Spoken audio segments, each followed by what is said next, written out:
Bonjour à tous, aujourd'hui on va faire un tuto super rapide, super simple. On va faire un dessous de tasse. Donc on va pouvoir poser nos tasses comme ça. Il se présente comme ça. Il fait 10 cm par 10 cm et à l'arrière ou à l'avant, en fonction de la décoration que vous avez, ça va être formé comme ça.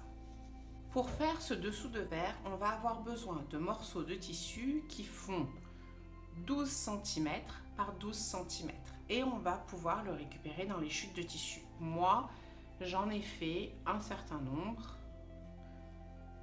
Donc on va avoir les premiers où c'est des tissus entiers,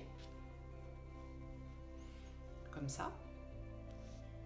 Et ensuite, j'ai utilisé mes chutes de tissu pour créer des morceaux de 12 cm par 12 cm.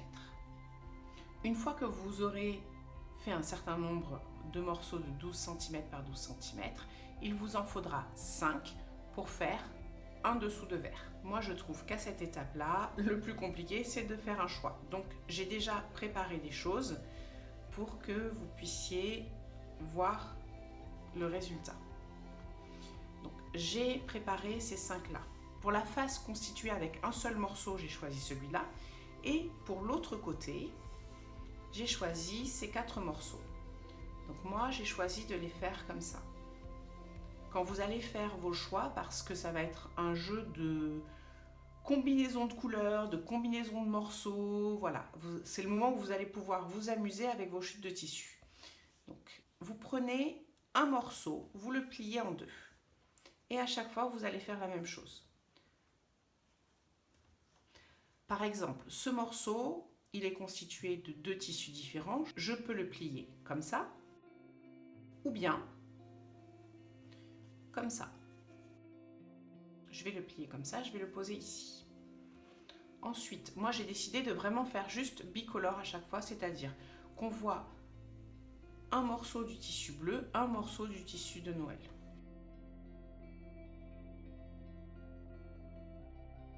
Et on fait un dessus, un dessous.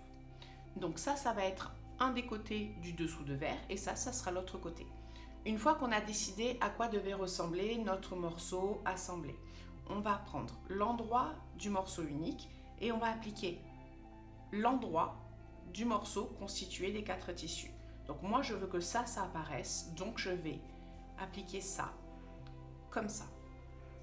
Si j'avais fait l'inverse, une fois que j'aurais cousu et retourné, c'est cette partie-là qui aurait été apparente. Je vais remettre mes tissus bien calés et je vais épingler.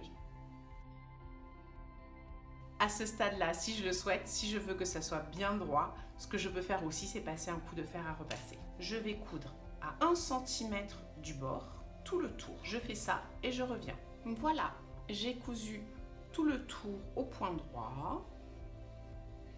Je n'ai laissé aucune ouverture. Maintenant, je vais couper les angles. Une fois que j'ai coupé les angles, il suffit tout simplement de retourner. Et voilà, j'ai passé un coup de fer à repasser et notre tuto est déjà terminé.